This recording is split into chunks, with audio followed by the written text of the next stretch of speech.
Renowned remote viewer, investigator, and author Margie K. presents Unexplained Phenomena, Hauntings, Cryptids, Portals, Alien and Interdimensional Contact, Shifts in Consciousness, and all things unexplained. And now, here is your host, Margie K.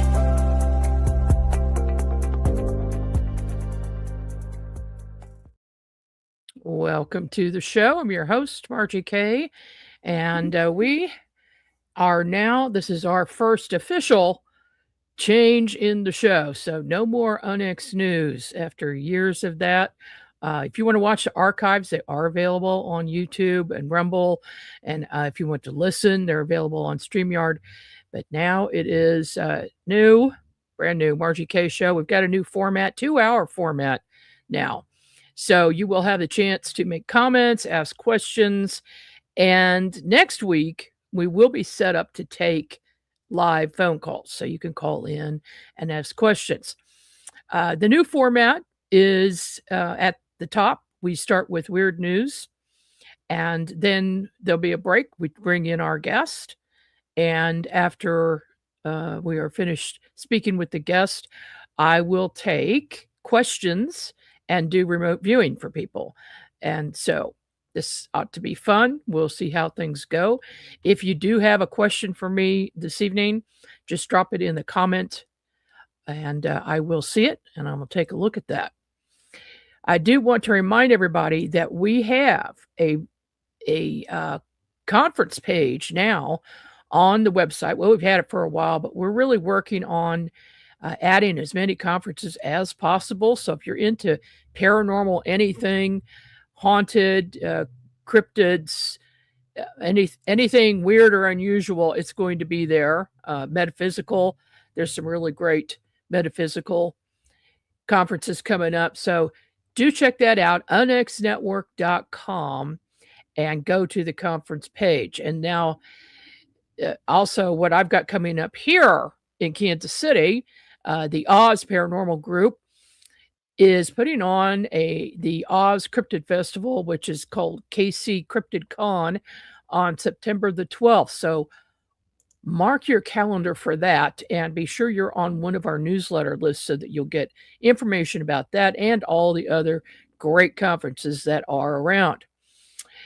So we're going to start off today with some very strange, weird news.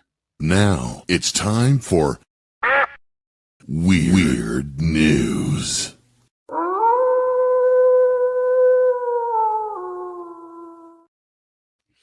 In weird news this week, we're going to be talking about a new bill in Ohio, a possible portal in Virginia, recent fairy sightings, and a recent Mothman sighting. From the Ohio House of Representatives website, State Representatives Tristan Rader and Gene Schmidt this week introduced bipartisan legislation, House Bill 821, to designate the Loveland Frog as Ohio's official state cryptid, celebrating a legend that has captured imaginations and drawn visitors for generations. This bill is about showcasing our communities, said Representative Rader. The Loveland Frog is uniquely Ohio. It reflects the stories we tell, the places we're proud of, and the creativity that makes our state worth celebrating. Whether or not cryptids exist, their impact is real. Across the country, folklore fuels tourism, builds local identity, and gives communities something uniquely their own to rally around. Ohio has its own entry in this strange, wonderful tradition. The Loveland Frog, often called the Frogman, is said to be a 4-foot-tall amphibian walking upright along the Little Miami River. First reported in 1955, sightings have surfaced over decades, adding to the mystery and the myth. The city of Loveland has embraced it fully, hosting an annual Frogman Festival and leaning into the quirky charm that makes Ohio stand out. HB 821 has already drawn bipartisan support and now awaits committee assignment. I do know that some other states have tried similar things and didn't work out, but hopefully that will start things off, and other states will follow with their official cryptids. I interviewed my brother, Frank Cathcart, about his theory that there is a portal over his new home in Virginia, and 3 of the events prompted him to believe this. Frank is a magnet for strange phenomena, starting with his very haunted house in Independence, Missouri, where my paranormal team recently investigated, and we'll cover that in a future segment on this program. For now, I'm going to show you a 6-minute pre-recorded interview about the strange occurrences in Virginia. And it seems that is not working. And so I will fix that, and we will come back to that. Along the same lines, the following is a blog post I wrote recently. I've been investigating giant bird, mothman, and pterodactyl sightings for many years, but this is a first. A witness called today to report a strange event that occurred late night, early morning, April 14th, 15th, in the Proctor neighborhood in Independence. At approximately 12:45 a.m., Charlotte Johnson headed for bed in her second-floor room when she saw movement outside from the corner of her eye. She looked out the window and was astonished to see a huge black winged creature flying slowly at eye level, not 25 feet in front of her. This thing flew in a straight line over my driveway and partly over the neighbor's driveway, she says. It was just huge with a wingspan of over 15 to 20 feet. Johnson said that the creature was all black and had wings, but no feathers were seen. She did indicate that there may have been feathers, but since it was dark, they may not have been visible. She could see short legs and claws, but no other details. It did not flap its wings, but merely glided. She did not get a good look at the head. I've never seen anything like it. I mean, it was big enough to pick up a large dog or person for that matter, said Charlotte. The witness did not go outside to investigate further because she assumed the flying creature was out of sight by the time she could get downstairs. She said if it hadn't been for a nearby streetlight illuminating the creature, she may not have seen it at all. It's very concerning that there's something that big flying around at night, and I don't think I'll be spending much time outside anymore. Johnson said this is the first time she's seen anything anomalous.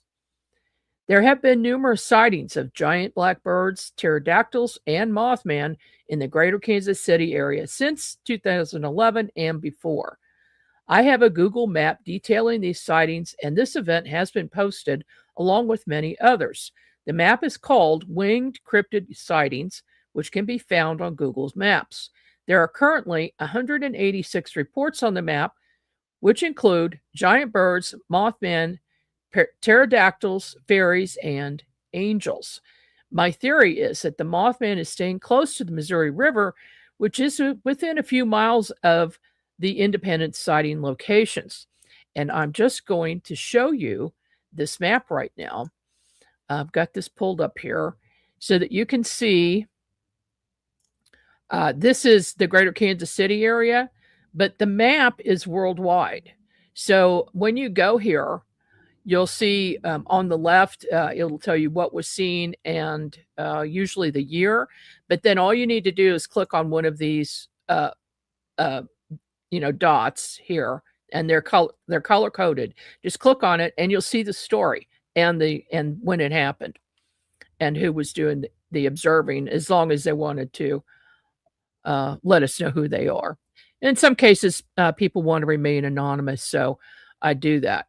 So do check that out. It is worldwide. And also, if you have seen a winged cryptid, now that means something out of the ordinary, not something that is normal.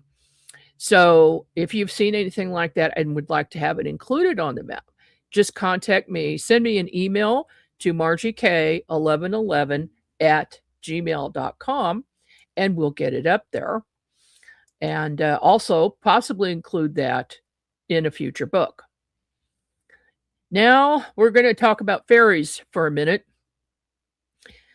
I've seen fairies at my house in Independence, Missouri on rare occasions since 1990. So from 1990 until now, I've maybe seen 3 during that entire time.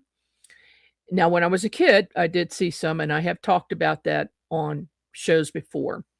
But, excuse me, from April 4th this year to April 22nd, I saw fairies on a nightly basis. It started out as 1, and then some nights there may be 2, some nights there may be 9 or more, but it's usually only 1 or 2. They usually appear as tiny lights in the distance. Then as they move closer, I'm able to see wings, legs, and a body. They appear to be working on 2 cherry trees in our yard that have not been doing well. And these trees got something, type of disease or something.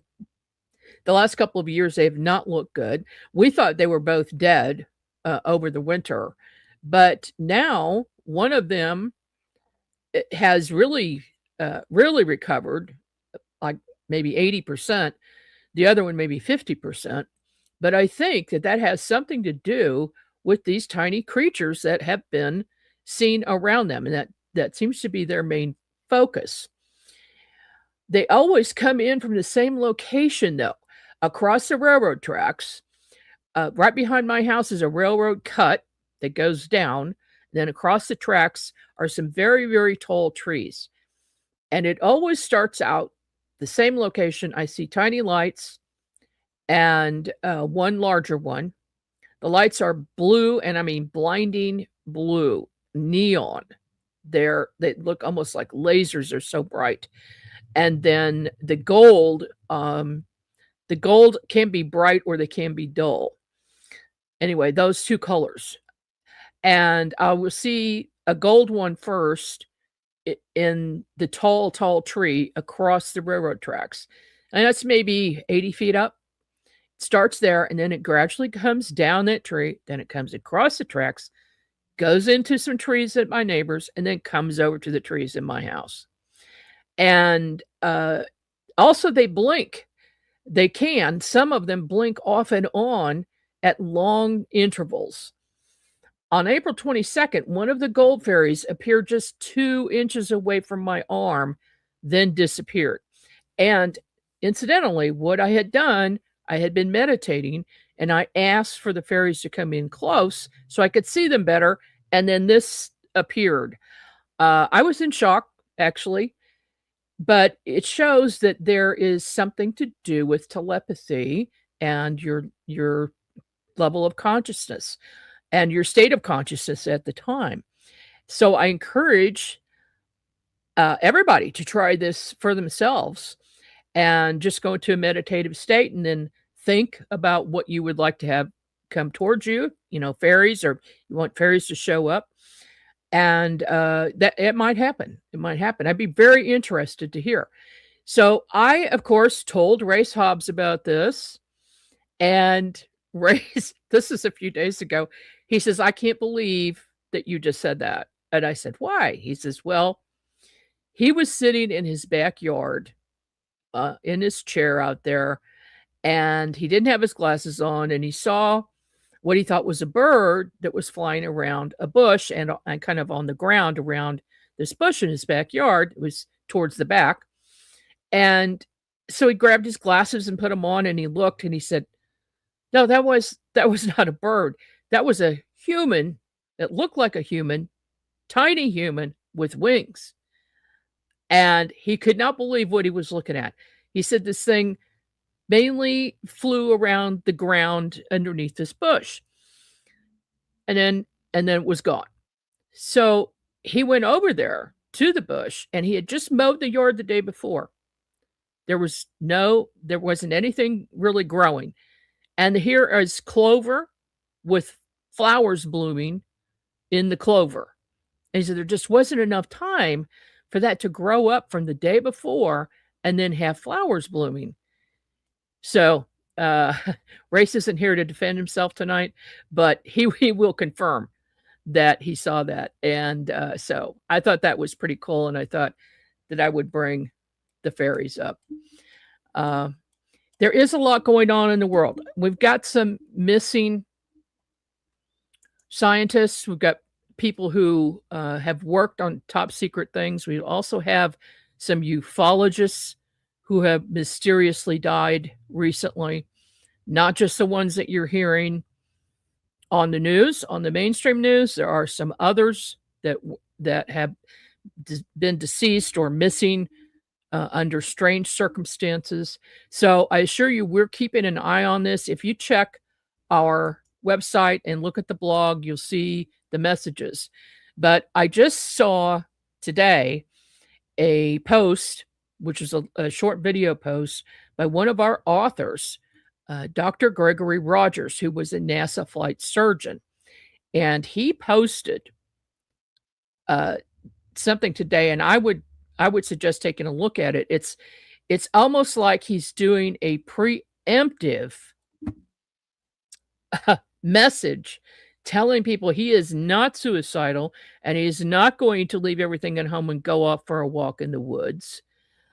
And so I think a lot of people are concerned right now. A lot of people who have had anything to do with aerospace, NASA, anything with anyone with a top secret clearance, anyone working in ufology, they're keeping an eye. They're very, very concerned right now. And so we're keeping an eye on this. We'll keep you posted as much as possible. Well, I'm still going to try to get that recording up. It's just a 6-minute recording about strange things happening in Virginia. But what we're going to do right now is take a break. And when we come back, we're going to be speaking with our guest this evening, Mary Joyce.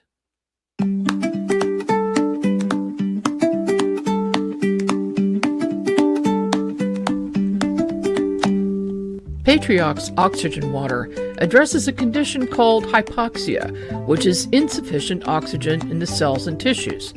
The fact is that hypoxia triggers 90% of all chronic conditions, including circulation issues, low oxygen levels in the blood, and more. By drinking Patriox Oxygen Water, you can restore oxygen levels in the body, restore energy, reduce age spots, and renew stem cells. Now, as an UNX listener, you can get 10% off of Patriox Ultra High Oxygen Content Water at patriox.us/discount/UNX News, or check the shop page at UNX Network for more information.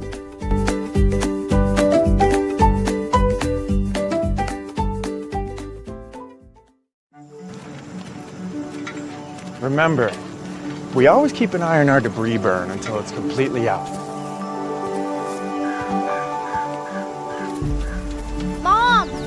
Always keep an eye on our debris burn until it's completely out. That's right. If it's too hot to touch, it's too hot to leave. Only you can prevent wildfires.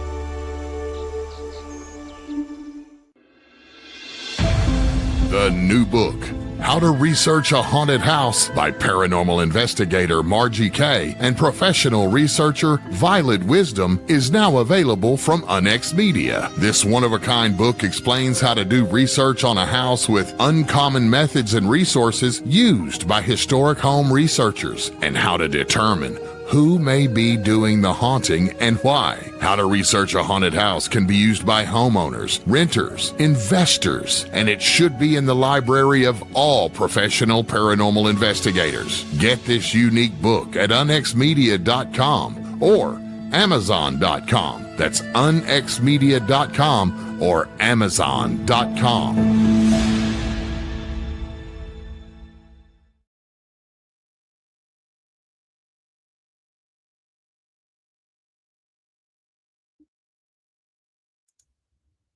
And we're back.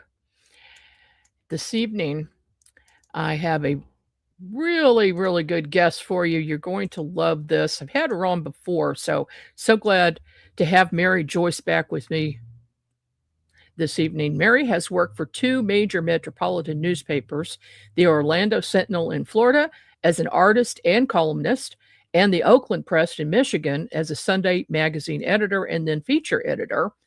On the side, she's written magazine articles and books. Since 2008, she's been the main researcher and editor for the Sky Ships Over Cashiers website, which features a wide variety of cutting-edge topics from UFOs to secret underground bases, from Bigfoot to Cherokee Little People.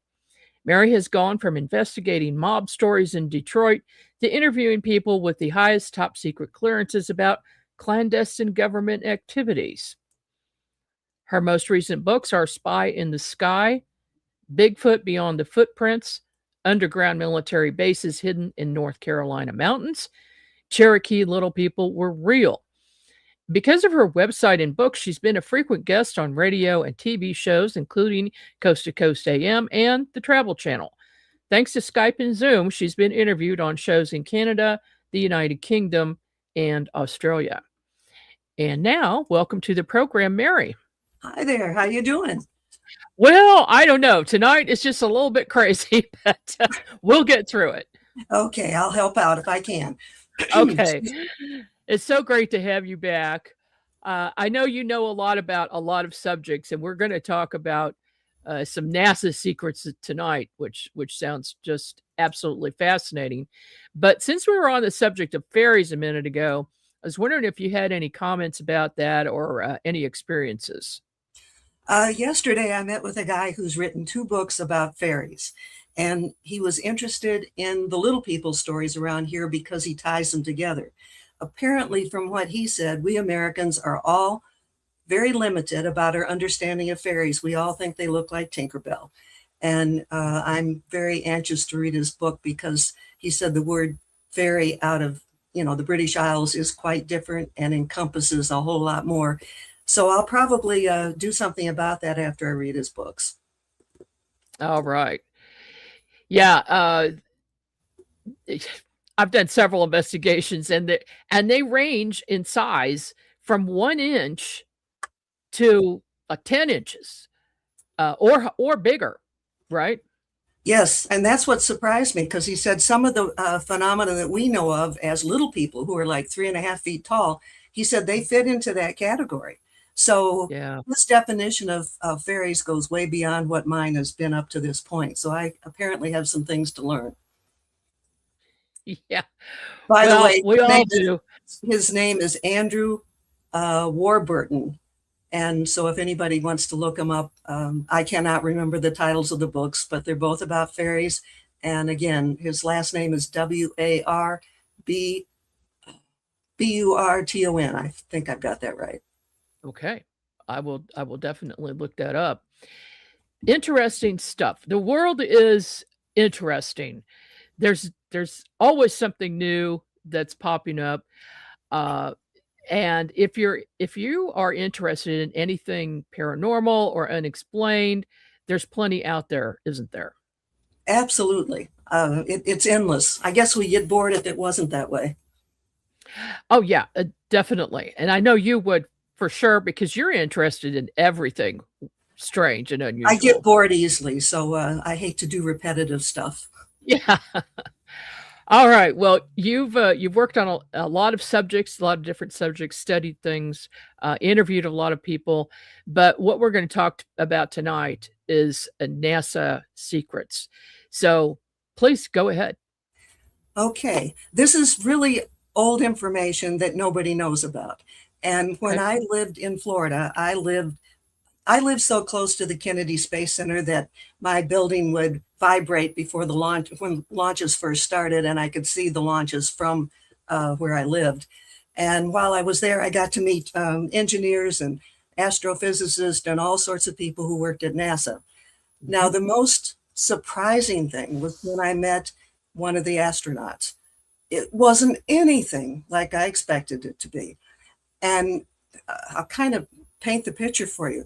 There were 12 of us that were invited to this bungalow home in Orlando to meet Clark McClelland. Clark McClelland was trained as an astronaut, but he usually worked as the spaceship coordinator from Mission Control. And they wanted him there because if something went wrong in space, he was trained as an astronaut and probably would be the most helpful in solving problems out in space. So, main job. Now, he was fired after more than 30 years, and he had been on major missions, you know, the Apollo missions, just a whole slew of them.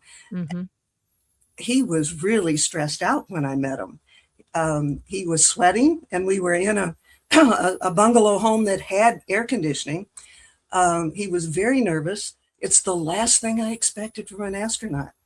Well, he had moved in with a friend in Orlando because he had lost everything. When NASA fired him, they cut off all his benefits, his insurance, his pay, his reputation, everything. Now, the reason it happened was because when he was monitoring one of the space missions, he saw in the monitor a tall ET with two astronauts who were tethered to the open bay of the shuttle. And the ET's ship was, you know, I don't know if it was cruising or what it was doing, but you could see it. It was right next to the open bay shuttle. And he saw them talking. Now, the astronauts were short compared to this guy. He guessed it was like 8 to 9 feet tall. He mentioned that to somebody else within NASA about what he had seen. That got him fired. He should have never have talked about it, but that was enough to fire him, even though he had been with NASA for well over 30 years. So you could understand why he was stressed out. And one thing I want to point out, I met him at this house in August of 1989. That was the exact date all this happened. But in things that have been written about him or books in his name, he gives a different date. He gives, I think, 91. And the reason he did it was because there were a lot of space missions that particular year, and he was protecting the other astronauts. He didn't want them to be in any way interrogated either by the press or by NASA. And so he gave a year where it would be very, very hard to track it down because there were so many missions. And I'm pretty sure he gave the date of 91. But I met him in 89, and that's when all this really happened. He's no longer living, so I'm not going to get him in trouble by saying this. Yeah, actually, I spoke to him, oh gosh, in the early 2000s, I believe. And he told me that, oh dear. Hang on just a minute. Okay. I pushed the wrong button.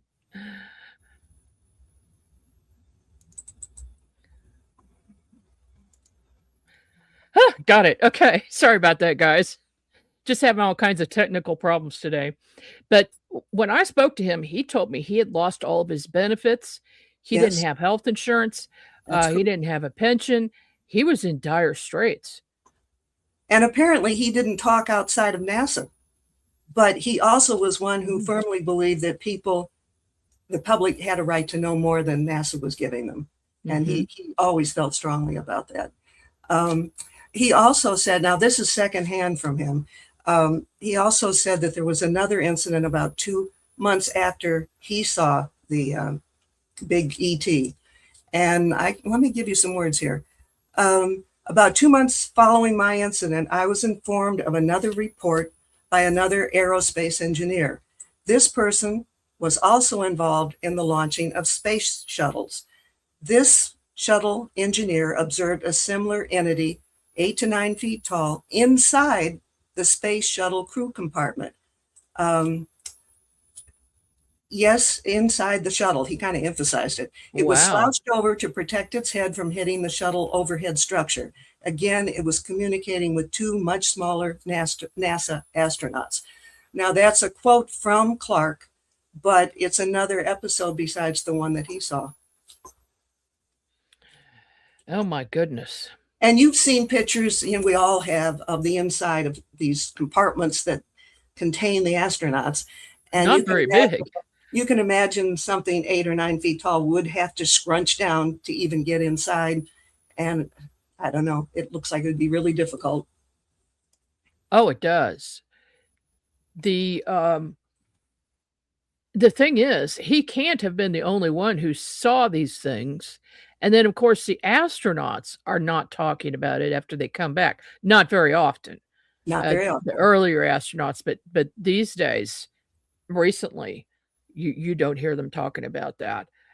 Well, if you're going to lose everything you've earned, for decades of your profession, that's quite a hammer to hold over people. Why do you think NASA and our government want to keep these things quiet? They keep coming up with the idea that we humans aren't capable of dealing with it. Part of me argues that completely. I think there's many, many, many people who are ready to be told the truth and deserve to know the truth. I also, in the last few years, have been quite discouraged by the level of thinking about so many people in this country. So maybe they're right that they would be blown away if they knew the truth. But I think the truth is coming at us, and the slow learners are going to have to deal with it.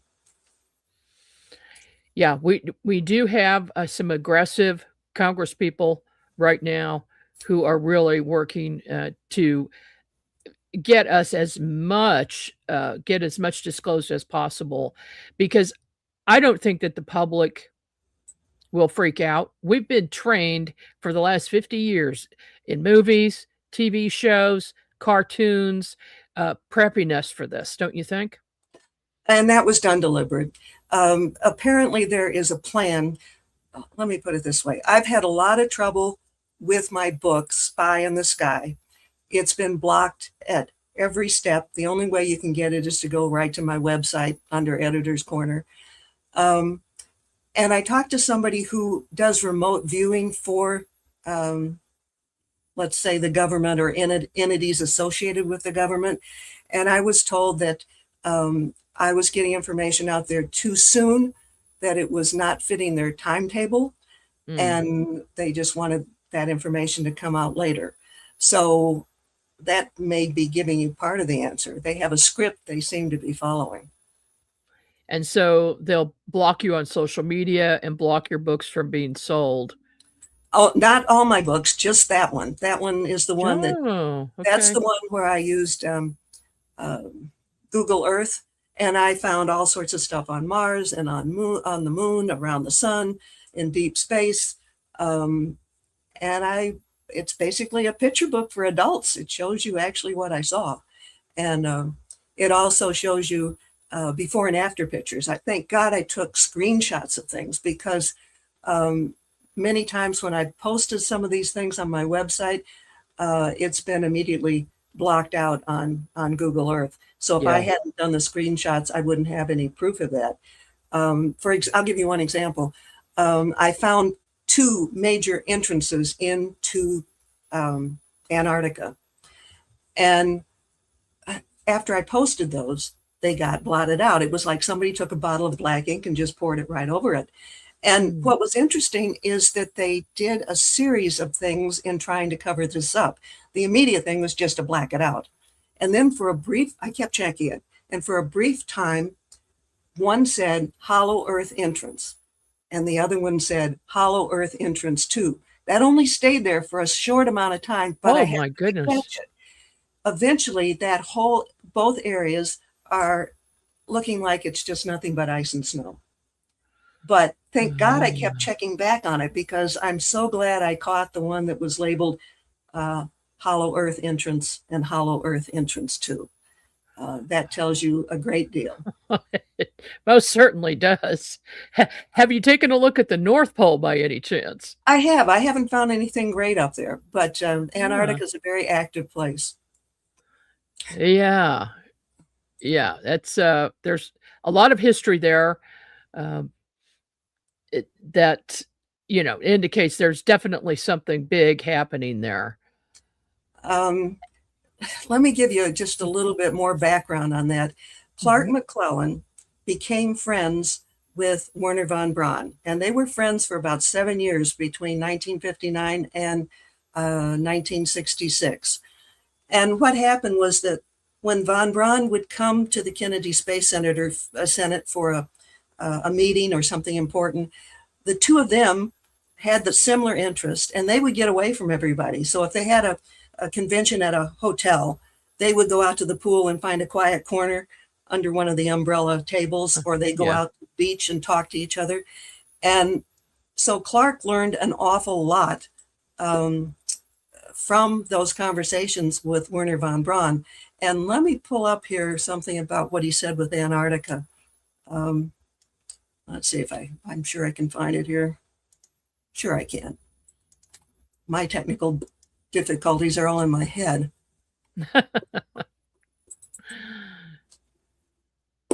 Yeah, I think mine are too.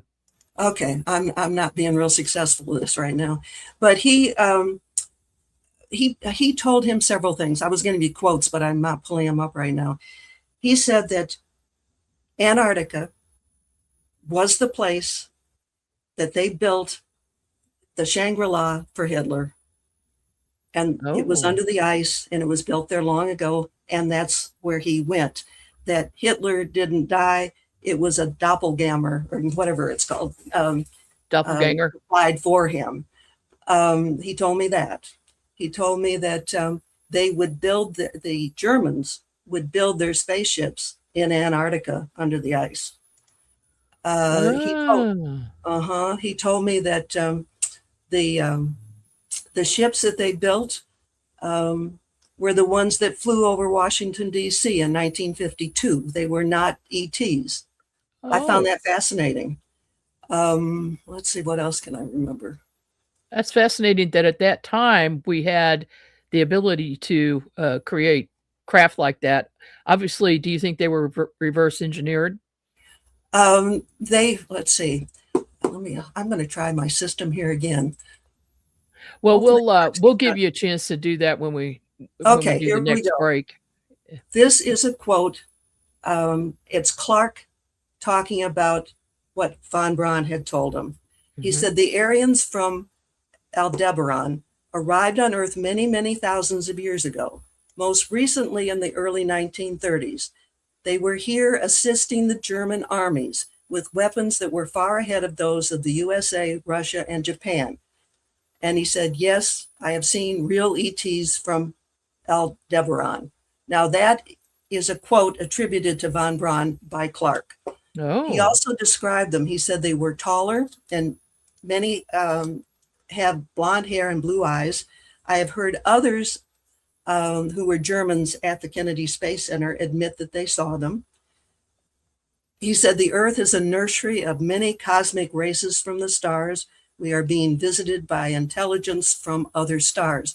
Now, mind you, Clark and the two of them, all those conversations happened before 1966 or by 1966. Wow. So we're, to this day, this kind of information is still spanking new to most people. That's amazing. Mary, do you think that all of the presidents have known about this?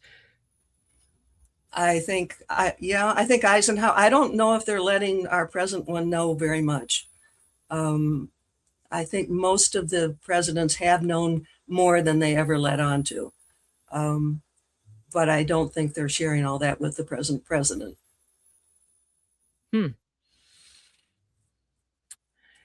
Yeah, it just, it makes you wonder how much the presidents know and how much is being kept secret from them. Because, after all, they're only in office for 4 years or 8 years at the most. And somebody else is running the show behind the scenes that stays in those positions forever. It just makes sense that they wouldn't share all of that information, especially if they don't want it to get out. Right. I mean, if anybody was going to get it out, I would think the current president would do it just because he does what he wants. Right. But, Now, I was able to pull up the information regarding Mars, which you might find equally interesting. Oh, absolutely. Yes. Again, I don't normally get on shows and read other people's quotes. That's not really great television or TV. But in this case, I don't want to misquote or generalize about when somebody has said something significant. Yeah. And this is Clark referring to von Braun. And again, this was said at least by 1966. He thought we would eventually find evidence that life had evolved on the red planet hundreds of thousands of years ago. He even alluded to the possibility of our discovering ancient ruins of buildings or technology on the planet's surface during the future orbital, photographic, or manned-Mars missions. Again, during future orbital, photographic, or manned Mars missions. He said he would not be surprised that some type of life was still surviving on or below the Martian surface. Now I'm going to interrupt with something else. I apologize if I don't say his name right. Hyman Ashib was the director of Israeli space security for 29 years. In 2020, he went public with the Jerusalem Post. He had a wonderful reputation. He didn't figure he had anything to lose. And he publicly stated that the American astronauts are working with the ETs underground in Mars. So that fits right in with this quote. All right, back to the quote with Clark. He said that von Braun also alluded to the two moons of Mars and their small size, saying they may have been captured asteroids. These were remnants of the planet that once orbited between Mars and Jupiter. He continued by stating that there was a possibility that the race on Mars were forced to escape their planet due to the destructive force that perhaps tore the planet apart that was between Mars and Jupiter eons ago. After all, their closest habitable neighbor was Earth. And I checked on this. There are two moons of Mars. They're irregularly shaped. They're not round shaped. And then I'll finish the last part of his quote. He then floored me. This is Clark talking. He then floored me with the next theory he had, that Mars may have had an advanced civilization technologically capable of spaceflight, that when it began to lose its atmosphere or face destruction from the planet near Jupiter exploding, their having the capability of spaceflight allowed them to sustain their culture by actually coming to Earth. He said that at least some of those of our present human culture may be Martians. So we have Martians walking among us right now. Well, maybe you're one. Who knows? Maybe. Yes. Maybe we're all Martians. And they found pyramids on Mars, and we have pyramids on several continents here on Earth. So maybe that was an example of them bringing that whole technological society to our planet. Have you looked into any of the more recent photos coming from Mars, from the rover and I think it must be from the rover, but you know, there's objects, there are things that are too squared off that are not normal. There are these monoliths with shadows. Let me tell you about one of the things that really surprised me. Normally, when I view anything with Google, I'm going left to right, right to left. And one day I thought, all right, get out of your box. And I started exploring Mars from pole to pole. If I hadn't done that, I wouldn't have made this discovery. But I found, I think it was, golly, forgot the number now, but well over, let's say 20 entrances into Mars, and I may have the number wrong on that, spread out over 16 miles. They were all square cut. They would vary somewhat in size, but the design was the same, and they all lined up. If I hadn't done a different view of the planet, I never would have found it. That's one of the things that's included in the book Spy in the Sky. And I also saw in one of your more recent newsletters, one or two of those openings. How can people read your newsletter, first of all? Well, let me put it this way. I can only send it out to about 500 people. So I can't go and expand that just because of the limitations that are put on me by the powers that run the internet. So I'm not really promoting that as a newsletter. But there are certain Okay. people on the list, and you're on the list, where I give the latest postings at skyshipsovercashiers.com. And cashiers is spelled like a cashier at the grocery store. Now, something that anybody can check on is I now have a Facebook page, and just look for Mary Joyce under Facebook. And I update that on a somewhat regular basis, on a very regular basis. Okay. There is another Mary A. Joyce, who is me, but I was severely hacked. I cannot access that. So I had to start a new page with my name without the middle initial. With the middle initial, I can't respond. I can't access it. Okay. Okay. That's good to know. Now, what about your books? How can people get those? All my books, except for Spy in the Sky, are available on Amazon. If you want Spy in the Sky, go to skyshipsovercashiers.com and open up Editor's Corner. At the very top, it'll tell you how to get the book. Okay. And here is the front cover of that book. And then we have Cherokee Little People Were Real. Correct. I now listen, when that book came out, all of a sudden the Cherokee began to open up with me. They wouldn't do it beforehand, but once they figured out I was serious about little people, they began to tell me their stories. And there are still little people that are in the remote areas of Western North Carolina. That's what I was going to ask you, if that's still going on.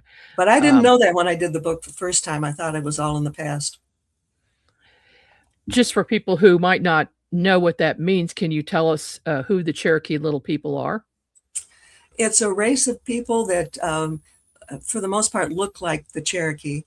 They lived in this area before the Cherokee arrived. The Cherokee migrated from like the Great Lakes region. I can't talk. Where's you know what tonight? Let's see what else.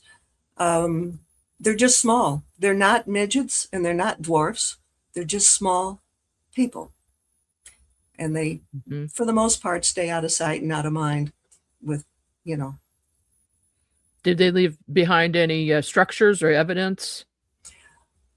The book that I did on the Cherokee Little People focused on Western Carolina University, which must have been a city for them, because every place that they constructed new buildings and they were cutting into to virgin soil, they found these little tunnels that were square cut with an arch top to it. And they did end up finding, little skeletons. One of the skulls was on one of the professor's desk.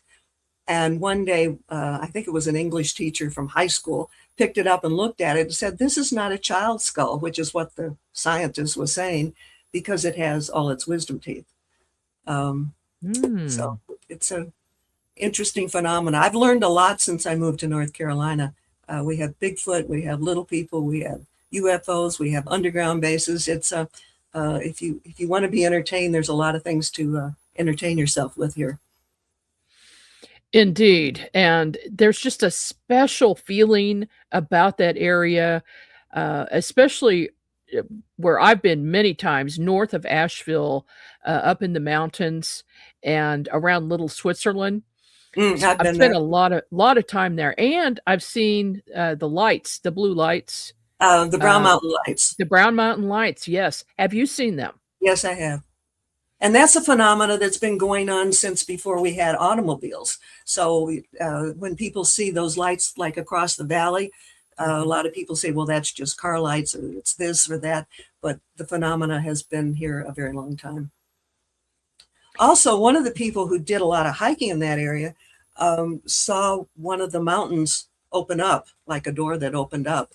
So there's great activity underground there. Probably UFO based. So they may have come out of places like that.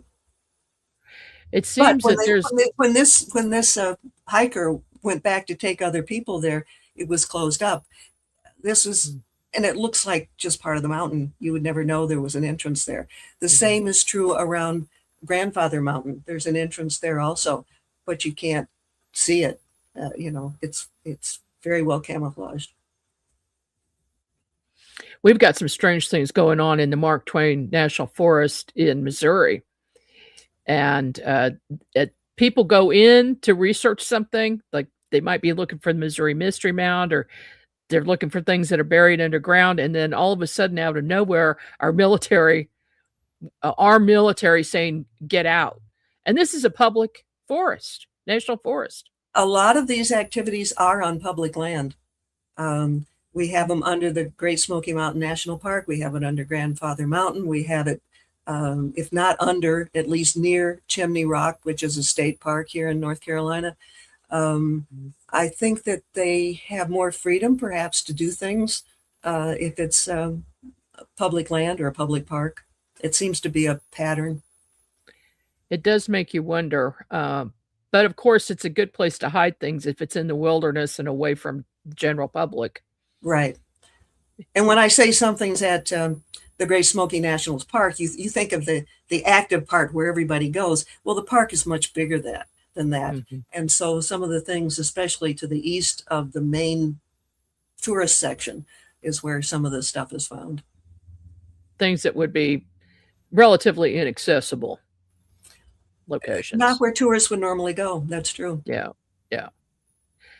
Well, no doubt some very strange things are going on in this world.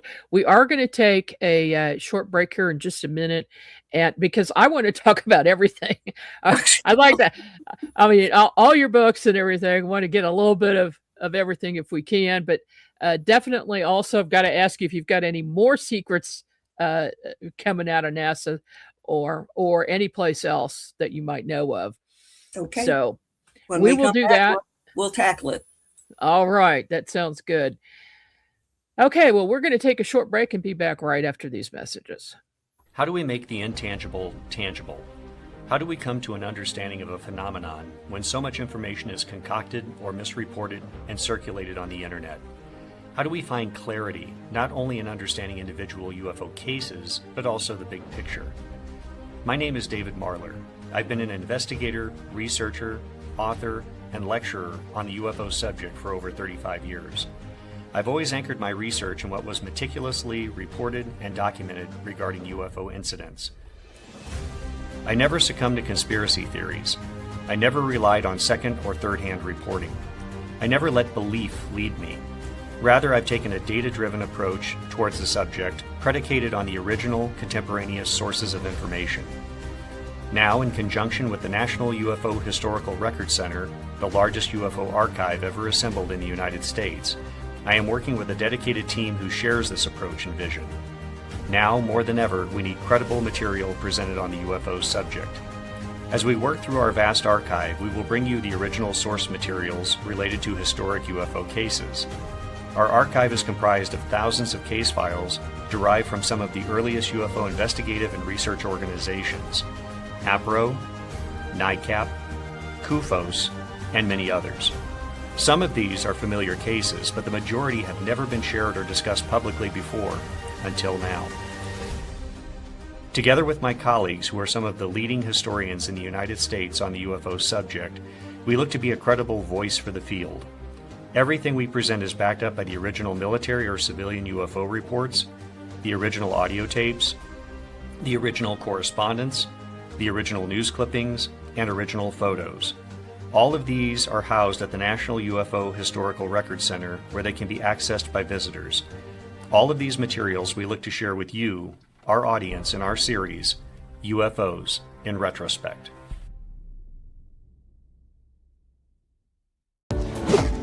I always make sure I'm safely strapped in before I start driving. So I always check that my child is buckled correctly in her car seat. Check that your kids are in the right seat for their age and size at nhtsa.gov/the right seat. The paranormal field is changing, and now, more than ever, it's time for professionals to lead the way. Join the Oz Professional Paranormal Investigators Association, a global network of serious investigators dedicated to raising the standard of real paranormal research. Access professional certifications, advanced training, and courses exploring true investigation, psychic phenomena. If you're a real paranormal investigator, be a part of the group defining the future. Join today. Visit ozinstitute.org. That's ozinstitute.org.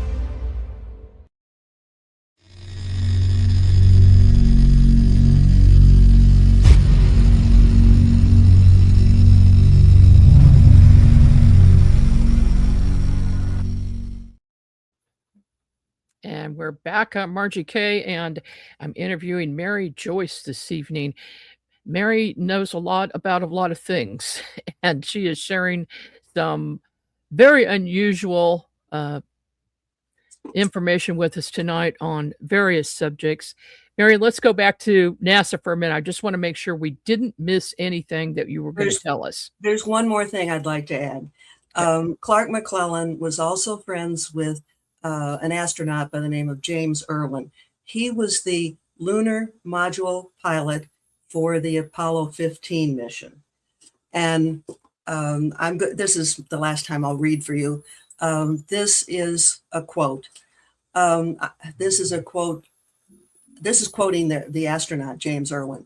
I observed several small whitish or metallic objects flying overhead. Whatever those things were, they had intelligence, performing tight, angular dives and port and starboard sweeps above us. We heard no sound of thrust. They were very fast critters. Yes, there were what we call lunar tracks on the surface, as I recall, just like vehicle tracks, which was very strange because we had not been traveling there in the lunar rover before we made this visit. They were not made by any other known craft of the USA or the USSR. For that matter, it almost appeared as exploratory mining activities into the lunar surface, with a few what appeared as efforts of mine digging, so to speak. I also briefly saw what appeared to be as structures in the far distance above and beyond the mountains of Hadley Rill, structures that appeared like glass or crystalline, high above the lunar horizon. I had a good view of whatever it was or is. Clark explained that, now that's the end of that quote. Clark explained that Irwin had taken 15 photos of the craft and structures that he saw, but NASA or the Department of Defense wouldn't allow him to see his own photos. And one final paragraph from James Irwin. I was able to briefly view at least one of those photos, supposedly showing those strange crystal structures. And to my complete amazement, none of those structures was shown on that specific photo. It was as if all on the horizon was erased or replaced. Wow. So structures on Mars. And lunar tracks before we ever had any kind of vehicle to make them. On the moon. On the moon. So yeah, structures on the moon and tracks before we could do them. So in my mind, there's only two options: the Chinese or ETs. And the astronaut's conclusion was it was ETs, not something from Earth. Have you heard the theory that the Chinese have colonizing the moon for over 100 years? Oh, I've seen so many things that are presented as almost like theories without any way of backing them up. So I've heard them. I don't know what to tell you about it. I'm not inclined to believe it. My brother said that he actually read that in some very old books, but now he can't locate the books anymore. So I'm waiting for that because I'd like to see that. And I don't know how old, but he said going way back. No doubt our government is hiding a lot from us. There also have been people who have some very, very good telescopes now that have been getting things on the moon. And one of the more recent ones showed what looks like a person walking, or a bipedal something with arms and legs walking. Have you seen that one? I have not. I would think that would be impossible from any Earth telescope to pick that kind of detail up. You would, but I don't know how Now, good, when I how when good I they was are. exploring the moon with using Google Earth, I expected to find nothing because I was so fully aware of how much has been erased or removed or Mhm. airbrushed out. But I was surprised. I found a white pyramid, and it was on the side of the moon that faces Earth. That's another thing I include in that book, Spy in the Sky. Oh my goodness. Let's see here. Okay, so this is the book, and this is the one you can only get from your Right, web. because apparently they don't want this out there. Okay, but the Cherokee My Little other books, People, my other books are all available on Amazon. these are okay. Bigfoot Beyond the Footprints. Let's talk about that a little bit. What Okay. is this book covering? We have Bigfoot here in Western North Carolina, and just so many people have had experiences with them. And do you want to hear the most involved case, or do you want to hear what I have personally seen myself, or Want to hear it all? Want to hear it all? Okay. Well, just pick one. Okay, One or I'll two. pick the one that's quicker to tell. One of the mountain men who's lived here all of his life took me on his private property up at the top of one of the ridges, not that terribly far from Cashiers. And we got out of his truck, and the first thing he did was to get a cutting device. What do you call those things with a hook like this where you can chop down? A machete or I know what you're talking about. It's looped like Scythe. this. Scythe. Yes, it's a okay. scythe. He had something like that with a short handle. And I thought, oh my God, what are we getting into? Is this a defense thing? He took it because he thought he might have to cut parts of the trail to get there. Well, as soon as we started walking into the woods, we almost immediately heard this sound that sounded like a bird, but didn't sound like a bird. And then off in the distance we were headed toward, it was like an answer in the same kind of strange bird talk. Then everything got silent. I found a Bigfoot footprint very on the hill or the edge or whatever it was where we first heard the sound. So clearly it was the Bigfoot telling other Bigfoot that these humans were headed in their direction.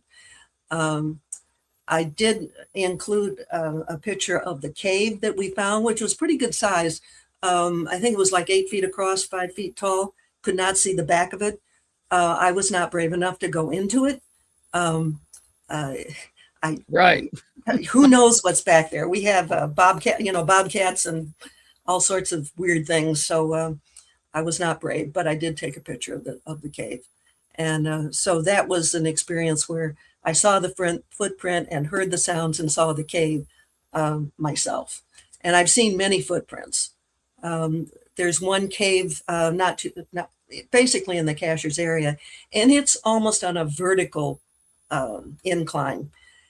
And the Bigfoot come down from that cave, usually late in the day, and we would find their footprints, and they go across this gravel road, and there was an apple tree, and that was one of the things that they liked to go get their apples from. And so we repeatedly saw Bigfoot footprints there. And there was one lady who said she was driving there at night and she saw one of the Bigfoot cross the road in that general area. So they're pretty active. Have you ever taken any casts? No, I don't. I've seen so many casts. I think that's boring. Okay. Everybody's doing it. I have posted, and this you can find on my Facebook page, Mary Joyce, a recent posting of a Bigfoot footprint that looks pretty convincing. And that's actually closer to where I live near Silva. Well, we do have some time, so if you'd like to tell us another Bigfoot story, that'd be great. Okay, let's see. It's a long one, so I have to try to condense this one too. Okay. There is, up at the top of one of the ridges, there's a road that goes between two ridges like this. And at the bottom of those two ridges, there's a creek, and then there's a road that goes along the creek. And you take that for about a mile, and it opens up into a small bowl-shaped valley. There are 2 houses there, a barn and a pond. The woman who lived there, she finally told her story because I knew who her hairdresser was. And her hairdresser finally convinced her to tell me and invite me on the property. You have to have these in connections so many times in order to get a story. Yeah. So she, at the point I met her, she was so afraid of what was going on her property that she had moved off the property. And whenever she would come back to the property, she would have a bodyguard with a gun. Does that tell you how fearful she was? Goodness. And what was happening, and I saw all of this, the Bigfoot, first of all, broke into the small house, which is where she and her children had lived. Then she moved to the bigger house where her parents used to live before her father died. Both houses were broken into. I have pictures of the fingerprints, and in the big house, the teenage daughter would always lock her door because she was so afraid. And her bedroom door, you could see claw marks. You could see where big hands had gone under the door like this and absolutely made these gashes trying to open it. Inside the house. Inside the house. They took apart the toilet. Part of me regrets that they didn't know what the toilet was for. It would have made a great piece of DNA evidence. But mostly we were grateful that they didn't know what it was for. They squeezed the toothpaste. They just messed up everything. We came to the conclusion that it was more than just adult Bigfoot. There were little Bigfoot too, because of the footprints and because of the behavior. We found, and I have pictures of the drawings or the markings on the wall that the little people or the little Bigfoot people had done. Now we know the big people didn't do it because it was all down below the light switch. Oh, yeah. Bigfoot would not have gone down that far to make those kind of scribbles. So I have pictures of that in that Bigfoot book. Typical things that a human child would do. Yeah. But let me tell you that how this ended up. We took an intuitive out there, and she went out by the pond and she was trying to communicate. She found out that when they had repaired the pond, somebody had been out there with a jackhammer, and they had gone right through solid stone and into the Bigfoot cave. All of the water had gone into their cave. They were pissed. Ooh. And everything that they touched was muddy because where they lived was muddy because of the water that had gone into their cave. I can understand why they were pissed. Okay, yeah. All right, the intuitive communicated why it had happened, that it wasn't intended, and apologized. Later on, there was a piece of, it looked like burlap, and it had a number of shiny objects in it and different things in it. It was placed by the door of the house. It was like a peace offering, and they never had trouble again. Oh my goodness. Isn't that a story? That is one of the wildest Bigfoot stories I've ever heard. It's the biggest one I have ever been involved with. I haven't found anything that comes close to it. And have you gone back since? I've been back. I've only been there twice. The woman did sell the property. I have not attempted to take on the subject again with whoever's living there now. It'd be interesting to find out if they're having Bigfoot around. Yeah. But the Bigfoot had been there forever and had never caused trouble. They had never caused trouble until their place was flooded, and it's very understandable. You can see why they would think that was done purposely. Yep. Yeah. It would make me mad if my house was flooded. I totally understand why they felt the way they did. Totally. And I'm glad that somebody was able to communicate with them to let them know that it wasn't intentional. I don't know what she said or how she communicated it, but it got through, or they wouldn't have brought a peace offering. Exactly. Now, Secrets and cover-ups on Earth and beyond. Have you taken a look at Mars? Yes. Have you found anything anomalous there? Well, I mentioned the entranceways when I was Oh, looking yes. at things. I mentioned that. I found 3 UFOs. I don't Oh, think I can give you the size of it now, but they're pretty good size, like 3.5 miles across, I think is one of them. And there's whoa. one where there's a skid mark that's over 4,000 feet in length, and then you could see where it crashed into the soil of Mars. You know, I think I saw that. It may have been from one of your newsletters. I'm not Some of these sure. things I have posted on the website before they Yeah. ever became part of a book. That's just amazing that these things exist and you can find them and get pictures of them. It's getting harder to find them because they're doing more to keep you from finding them. Yeah. I've noticed that Google Earth, no matter what it is, if it's something anomalous, it might be a Bigfoot habitat or a secret underground base opening, something like that. But then you go back later and it's all foggy and fuzzy. It's kind of like off the coast of California, there's a underwater something. The Malibu Yeah, the underground Malibu, place. yeah. Uh-huh. And so when we first discovered it and we're looking at that several years ago, it was nice and clear. But now you go there and it's foggy. You can't really get a good look Have you at looked it. at it real recently? I heard one person say No. that it had been cleared up again. I don't know if that's Oh, true or not. I need okay. to check on that myself. But because of that, I started exploring the entire coastline, and I found structures all along, all the way down to Baja. And the Oh, one I really? found the most interesting was something that looks exactly like an airport run, the runways, the pattern that you have with the runways. Uh-huh. And in my book, I have a picture of, I have an actual airport runway photo. And then I show the one that's under the water, which is in the bay, in Baja, the Baja Bay. And the big difference That's is interesting. the most interesting thing is the size, because everything along the California coast side is underwater is large, which is not true in the Atlantic. And since I'm not even thinking about talking about these things, I can't pull statistics up for you like I would like to. But I believe that airport runway is like 89 miles long.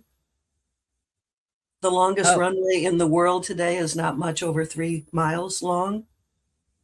So that gives you an idea of the enormity of these structures. And maybe it was the people from Mars who landed there because they were known as being much larger. And all these structures, including that one of Malibu, are huge, absolutely huge. do you think that there was a time when the ocean was pulled back quite a bit and Yep, I that do. was above the ocean level? Yeah, I do. That would make sense. That's also stunning that that structure is there. I don't think many people have gone on to investigate that coastline, I must say, because this is the first time I've heard of it. Well, there's You're other quite ones I found too, but that one remains at the top of my list as far as being impressive. Have you taken a look at anything around Puerto Rico? Like No, underground bases around there? the most recent thing that I've explored was around Cuba, because a number of years ago there was, I believe, a Russian couple that talked about finding the remains of an ancient city off the coast of Cuba. And then one day I don't know what I was looking for, but I found something that looks like old city structure that's very close to Florida, and Oh, so the world has changed drastically. oh, it Oh, I has. got to tell you one more thing. This is another thing that's popping into my head. The ice has been melting really, really fast in Antarctica. And we began to find the ruins of ancient cities appearing because the ice is melting. Now, what makes this interesting is, according to most scientists, That continent's been covered in ice for like 34 million years. That means these structures are the oldest in the world. People think the Great Pyramid is old. It is but a blink compared to 34 million. And those are the things that are beginning to be seen in Antarctica.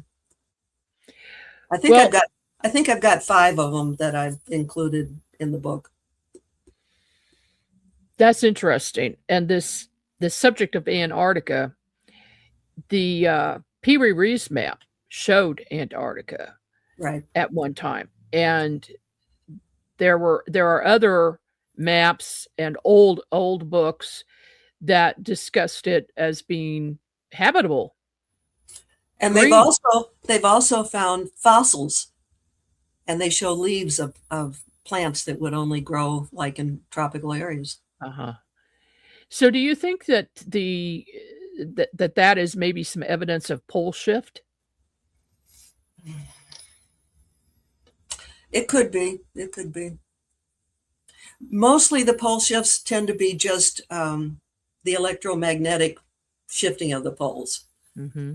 But clearly there was something devastating that happened in the ancient past.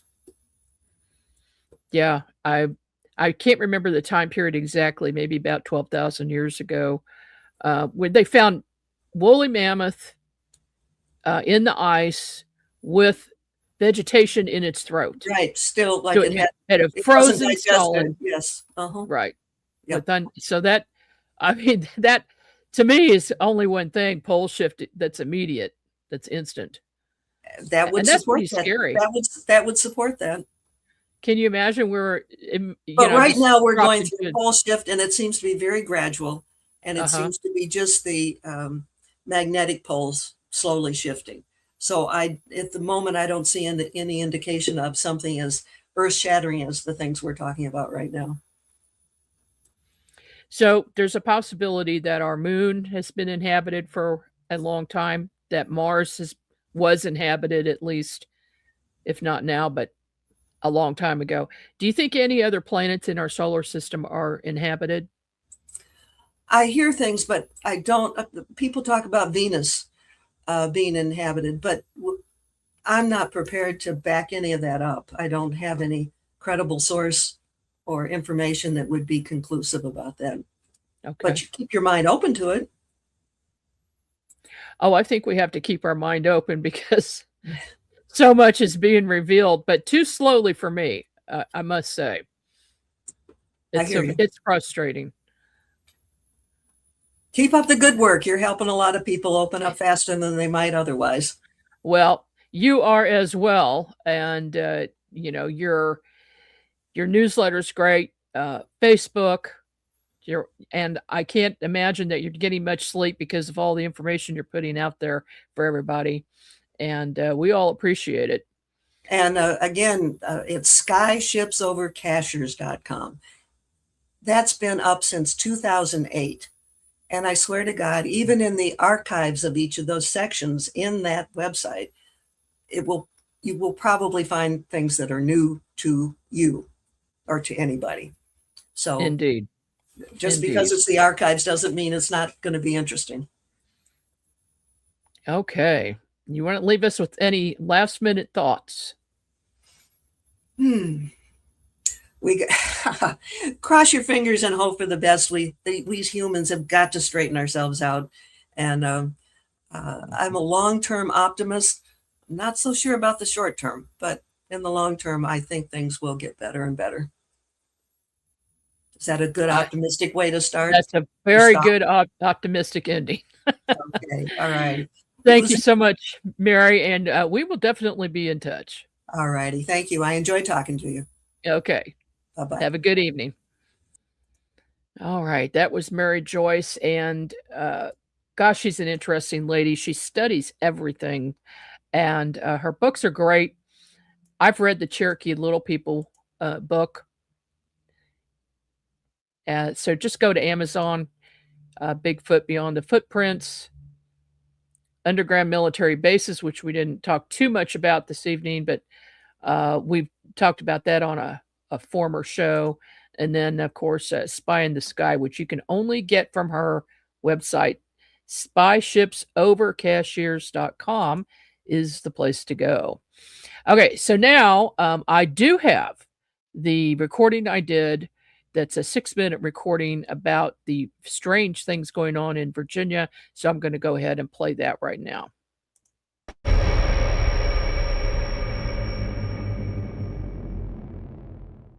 We're here with Frank Kithcart.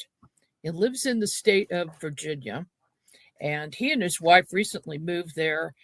But there have been some very strange things going on at their property. So we're going to talk to him tonight and find out exactly what has been happening. Welcome to the program, Frank. Thank you. Thanks for joining me. And we've been talking about a few things that have been going on since you moved to Virginia. What town are you in? We're in Amelia, just outside of Richmond. And how long have you been there? We've been here since September. Okay.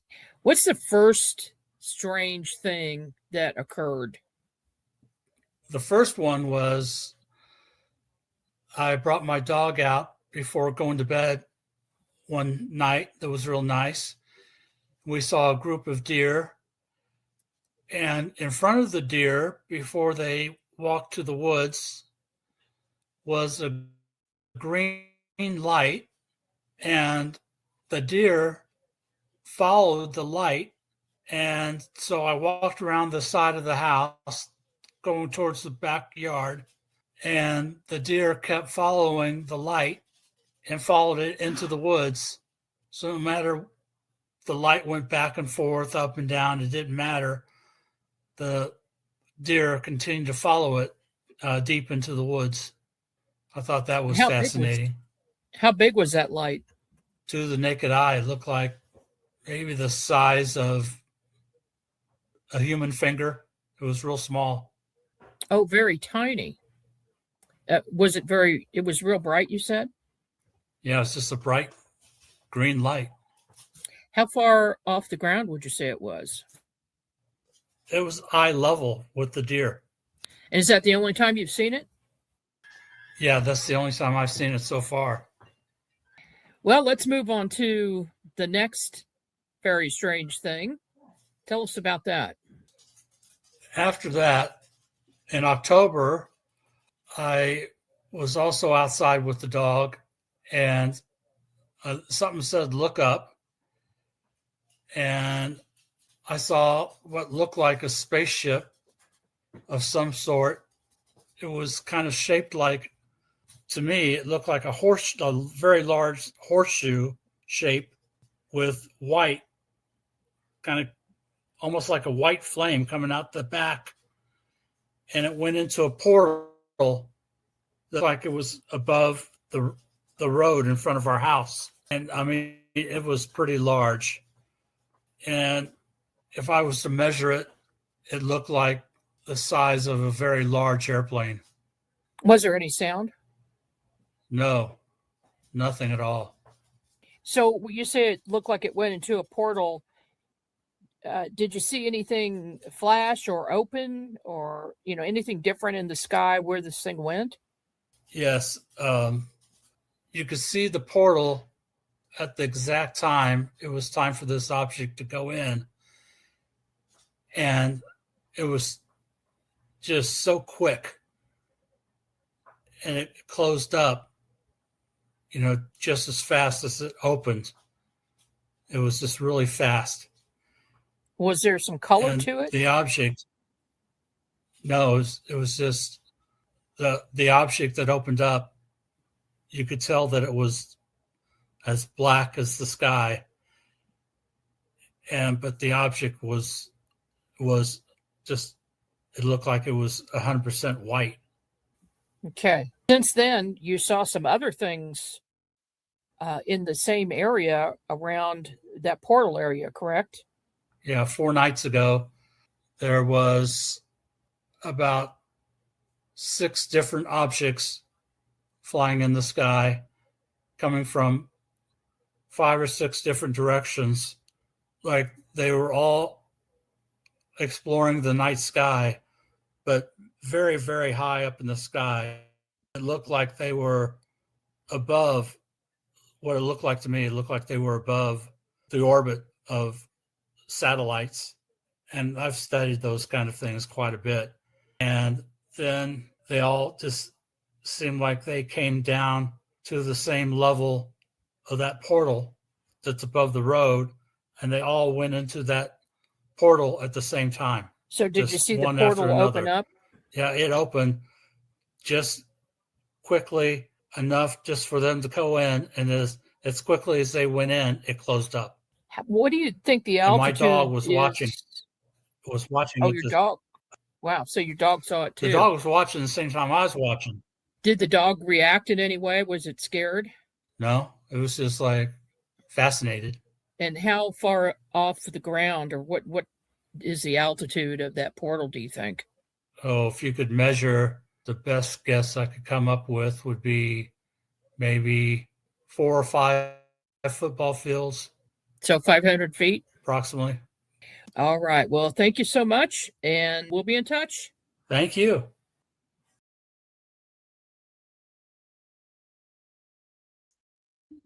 So, full disclosure, Frank is my brother, and Frank and I have experienced a lot of strange things in our lives when we're together or not. Weird things happen, and he just moved to Virginia last year, the end of last year, and almost immediately some strange things started happening.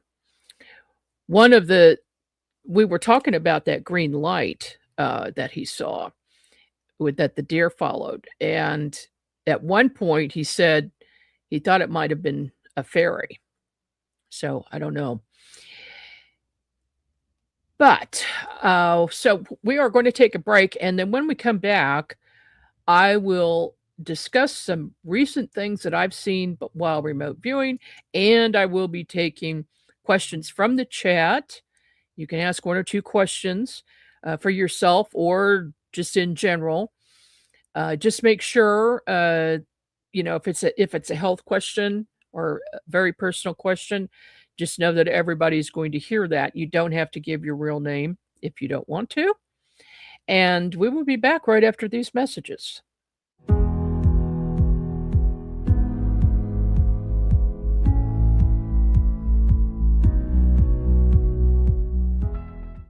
Have you ever wondered what messages starseeds are receiving from their star families? The Unexplained Network and Oz Institute are pleased to announce the Conscious Contact Virtual Conference, June 20th, 2026.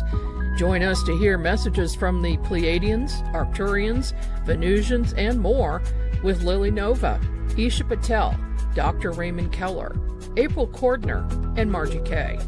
These experienced contactees will share what they have learned from the benevolent beings who are assisting Earth people to raise their consciousness.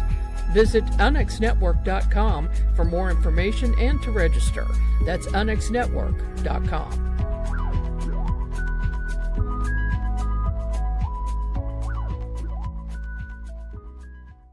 Unx Media is pleased to offer 2 books by Dr. Gregory Rogers, former NASA flight surgeon. Impact is an account of the Space Shuttle program in 1992 and the tragedy that occurred even after NASA management had been warned about the damage to the thermal protection system. And in We Got It From Them, Dr. Rogers explains how humanity received ET technology. Both books are receiving much attention by the media. Visit unxmedia.com, that's unxmedia.com for more information, or go to amazon.com to purchase your copies today.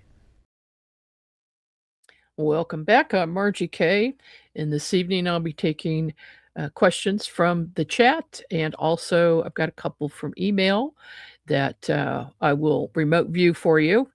And for those of you who don't know what remote viewing is, I will explain it a little bit. I think it's different for everyone who does it. Some people are trained in military methods or controlled remote viewing methods. I am not. I learned it on my own, and I've been doing it for a long, long time. I did get a little help with it at one point, which I have discussed before, from Val Thor, and just increased my abilities exponentially. So basically, how I do it is I send my consciousness to a place or to a person. It doesn't matter where they are, if they're standing right in front of me or if they're on Mars. I'll just go and look at an event. I've been able to help solve over 70 cases right now using remote viewing, missing persons, homicides, and large theft cases. When I say large theft, I mean really, really big rings, theft rings that are stealing vehicles and wiping out entire houses, things like that. And then I do individual readings. So I do a few of those a week in the afternoons, and I'll do a 30-minute session for a person. And so what I wanted to talk about tonight was, and that's a simplified version of how remote viewing works, but I do a course. I should mention that a number of courses that are available, margiek.com. If you go there, you'll see the list. And also on the unxnetwork.com, we have not only my courses, but some others as well from other people who are very good at what they do. And we've got more coming from others as well. Just trying to give people an opportunity to learn things by people who are very accomplished at what they do. So I hope you'll check that out. When I remote view a person, I do only spend 30 minutes with them because, for a couple of reasons, I need to go into a trance-like state in order to look at the person and also allow them to ask questions. But after a certain point in time, I get tired, and I've got to cut it off at some point. I can go back to that person at a later time, but I need to just detach from that. So if that makes any sense. But what have I been seeing since 2021? This is something new that came in 2021, and that was an exponential shift in consciousness. So I see vibration around people and in people. And what I was seeing was this level of consciousness going from one level to boom, way up, instead of a slow, gradual process like it has been for quite some time. And we're talking about not only lifetimes, but multiple lifetimes, over lifetimes of a slow, gradual awakening, if you will. But in 2021, due to our location in the universe, and so I wanted to know why this was happening, in other words. So I remote viewed that, and I asked the question, why is this happening to so many people at this time? And the answer was because of the Earth's location, not only within our solar system, but our solar system is also moving through the galaxy. Okay. So it's in our position in the galaxy that's related to the very center of the galaxy in an alignment, in other words. So that's a simplified answer to that, why that's happening. So people have been experiencing some strange symptoms, fatigue, vertigo. And when I say fatigue, I mean extreme fatigue, where they're going along like their normal day, and then all of a sudden, boom, they've got to sit down or they've got to lie down, and they just, some people don't even want to get up after that, but they've got to have some rest, some more rest than they used to. Vertigo. Vertigo is very common. I've been experiencing it, and it's a little bit better now, but if I lie down or sit up or move my head too fast, I have extreme dizziness. Some people are having new interests. So they might all of a sudden be interested in science, or they might be interested in some form of art that they never had an interest in before. That's a symptom of a raising consciousness. But the big thing is seeing more. So seeing more color, seeing more light. So your eyes might be sensitive to light now where they didn't used to be. You might have to wear sunglasses, and I suggest wearing them when you go outside all the time. You can't look at bright lights, and you shouldn't have bright lights on in your house. You might have to dim those lights down or get light bulbs that are have less wattage. So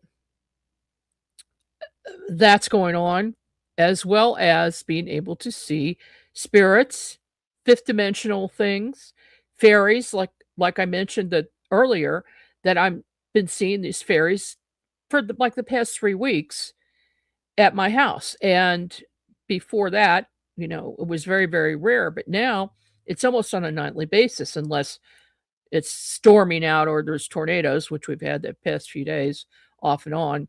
I don't go out during that time. But so I'm seeing more. I know other people are as well. They might be seeing ETs, UFOs, things they never. Some people have never experienced these things before in their life, but all of a sudden now they are, and it's because of this shifting consciousness, and I call it the 5D shift, as our planet is moving into 5D, and so therefore our bodies are also changing to 5D. And that's another thing I've been seeing just in the last 8 months in people when I'm remote viewing them. The first person I saw where I noticed something was different was when I do a scan, I look at the organs as part of that. So I got to the small intestine and it was white. Well, normally, if I see a white organ, it means it's missing and just the energy of that organ is left. But I knew that that wasn't the case. So I asked the universe, their guides, my guides. And the answer I got was, this person is physically shifting into 5D. And it's going to be a 5D human. Well, the next person I remote viewed had not only the small intestine, but the large intestine involved too. And then another person I saw also had the stomach involved.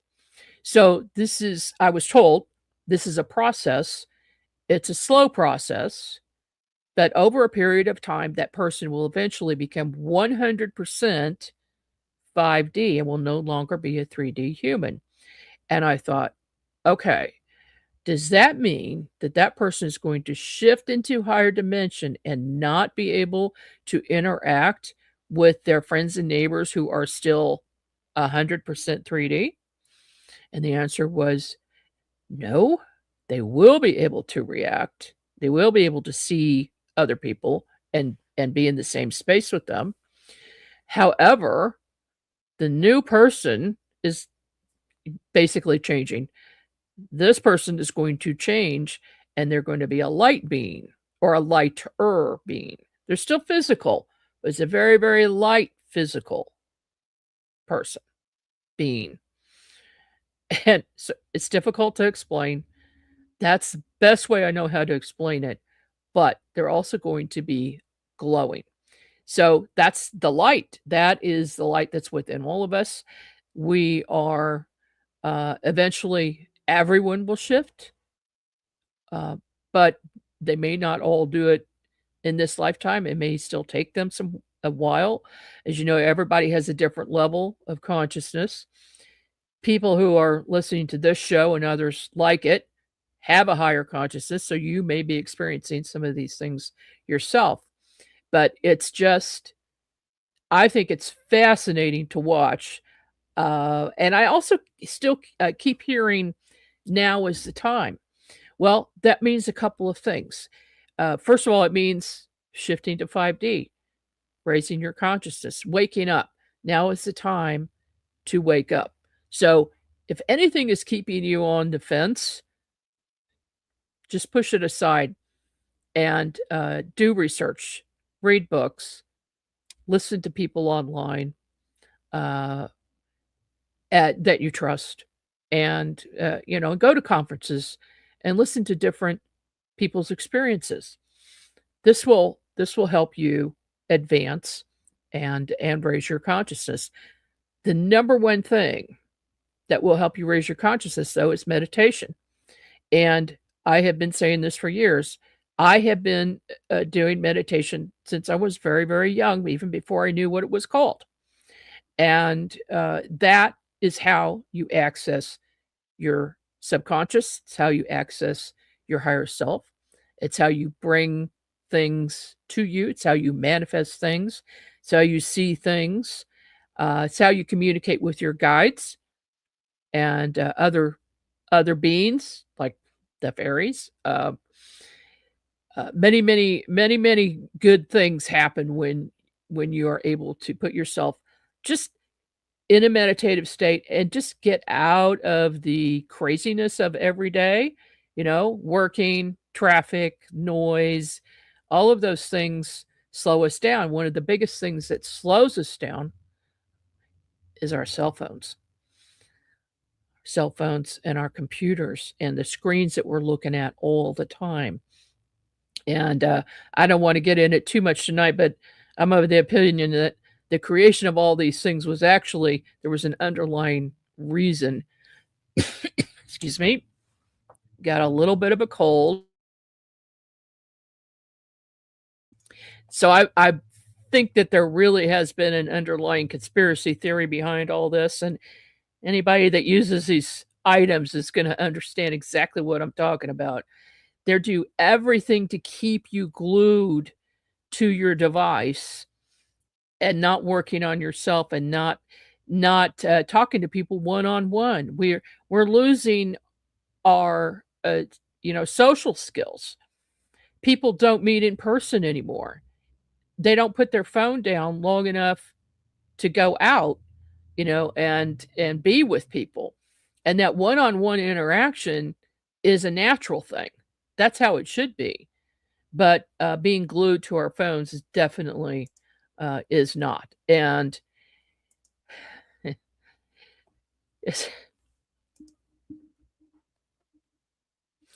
Bill sent me a note in the private chat. He says, excellent making that note. It is an AI image, as if you didn't know it was, but I had to put that on there anyway. So what's new? Okay, well, let me take a look here and see if there's any questions first. Okay, I've got Michael asks, is my left hip in need of replacement? Okay, well, Michael, let me take a look here. Just give me a second to tune into you.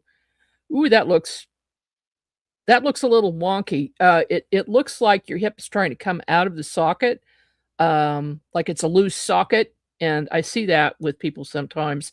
Things, it's just not staying in place. I don't see how that can be fixed without surgery. So unfortunately, that is the case. But there is something you can try. Edgar Casey told me this. And yes, I'm in contact with him and Nostradamus. But Edgar Casey said that his castor oil pack remedy fixes almost anything. It's amazing stuff. You just you get a pack from Amazon or somewhere, and in it comes with these pads that have plastic on the back, and then you soak the pads with the castor oil, and then you put it on your skin. Wherever you're having pain, like if you're having liver pain or stomach or whatever, you can put it there, put it on your back, put it over your hip area with a heat pad for about 20 minutes at a time. And then take that off, do that once a night. So you may, if you're having pain, that may help a lot. The other thing is that it seems to draw toxins out of the body. It's a magical miracle thing, the castor oil. Don't take it internally, just externally. So, okay, what else do we have here? Let me look at my emails. Janice in Wisconsin. She wants to know if her cat, if her cat is going to come back. Okay, cat. Now, let me see here. She didn't give a name of the cat, but that's all right. I see that it is a striped orange cat going straight back out your backyard over the fence, and it's a chain link fence, and then straight back. There's a house right opposite, and it is there visiting another cat. Okay. So it is going to come back. Yes. I would give it a couple of days. Cat's going to walk right back. Get bored with that one and come back. So your cat is coming home. All right. What else we have here? From New York. That's where Bill is. New York City, though. He is not in New York City. Okay, New York City. Let me tune in here. Brooklyn. Cafe. If they open a cafe, will it be successful? Okay, so, he's asking for a couple of neighbors. If they open a cafe, will it be successful? And he wants to work there with them. I can see that. All right. Marty, it's going to take about 3 months for the cafe to take off, and then it's going to go gangbusters because somebody's going to cover this in the news. So I would definitely be contacting editors and sending press releases out, because then it's going to hit big time. And there's something unusual about this cafe. It's not just a standard food fare. I'm seeing that there's some unusual things, and it looks like it's from different parts of the world. So this food is coming in from different parts of the world. So be interesting. Send me an email back and let me know if that's correct. I would like to know. No, I had what I thought was a big failure yesterday. A friend of mine wanted me to find a set of keys that his grandson lost. And I saw the keys, and I saw them being put on the back of a sofa and then falling down, and then people forgot about it. And he said, nope, they weren't there.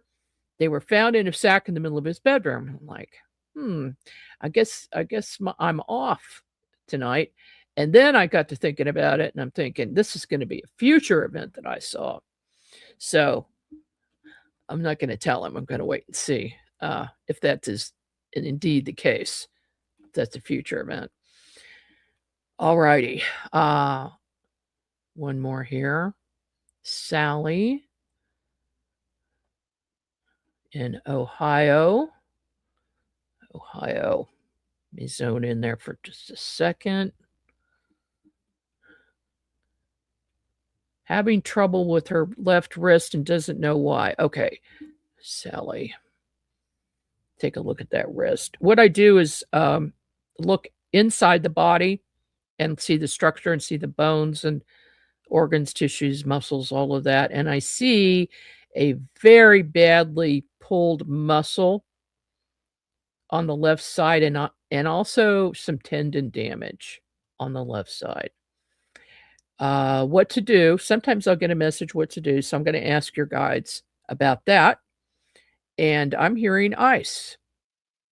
So ice packs, 20 minutes on, 20 minutes off, 20 minutes on, 20 minutes off. I would not put heat on it, but put ice packs, and then I would wrap that hand up and try not to use it, because it is going to take a while to heal, but I don't see any breaks in there. And of course, everything that I say is for entertainment purposes only, and it is not meant to diagnose, cure, or prevent any diseases. All righty. We do have a few more minutes here. If you have any questions, if you want to post in chat, I will answer. And Holly, hi, Holly. How are you doing tonight? I always see Holly a lot. And okay, take a look at one of these questions. Barry from Washington State. Did he see a cougar in the woods. Okay, he was hiking in the woods, thought he saw a cougar. He's not sure. Alrighty, and let me take a look here. When I look, I use my third eye. That's why I close my eyes most of the time. I try to do it without doing that. All right. Oh, I see tall pine trees, a hiking trail. Yes, indeed. There's a mountain lion, and that is the mountain lion's territory, and I would be careful about going in that area because it is a female and she's got some babies. So not too far from there. So I would have some protection of some sort if you're going to go hiking there. Hiking in the forest in Washington State always gave me the creeps. I lived there for a while, and oh gosh, I'll tell you, a magical place to go there is they call it a rainforest on the peninsula in Washington State. That is a whole different ecosystem. And you walk into the forest, and it's like walking into this magical alternate reality. The feeling is so different. It's a very, very positive feeling. The energy is good. There are just this low-lying, plants. Well, I say low, I mean no higher than maybe 4 or 5 feet. And then there's a gap between the trees because they're so gigantic. There's no small trees growing in between. They're all just huge pine.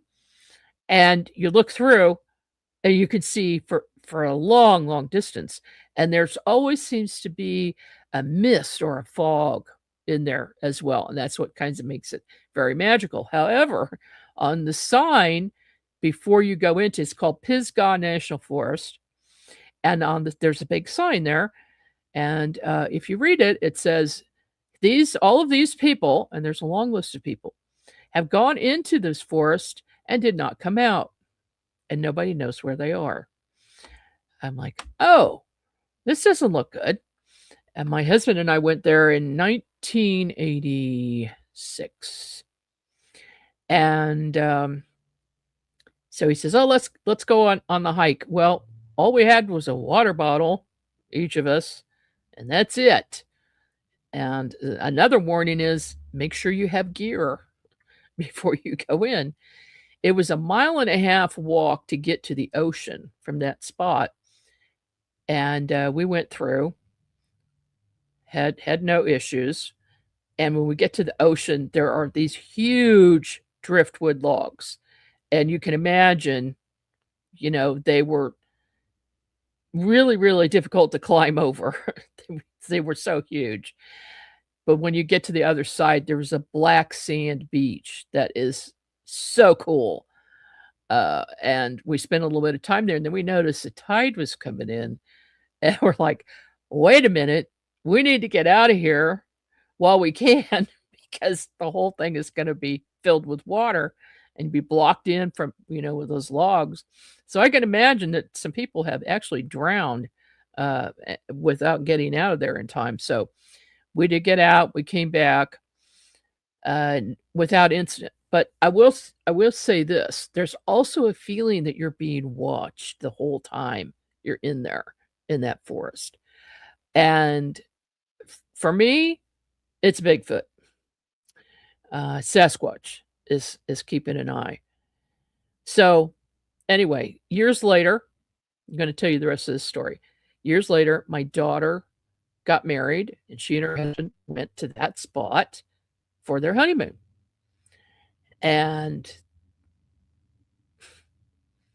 the night before, she was reading a book about Bigfoot in the area.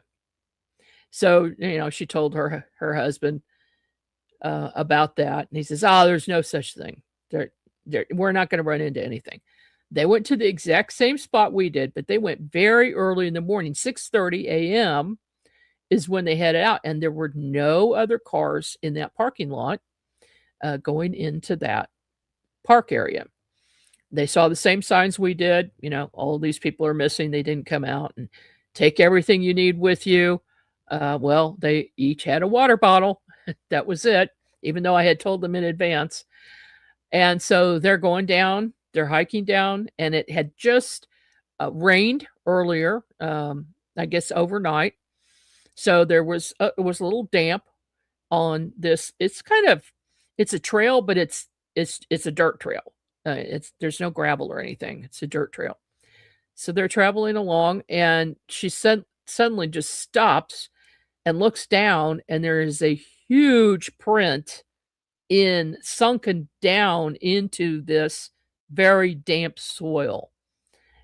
And she just looked at it. She said that thing was at least 16 inches long. It's definitely not a human print.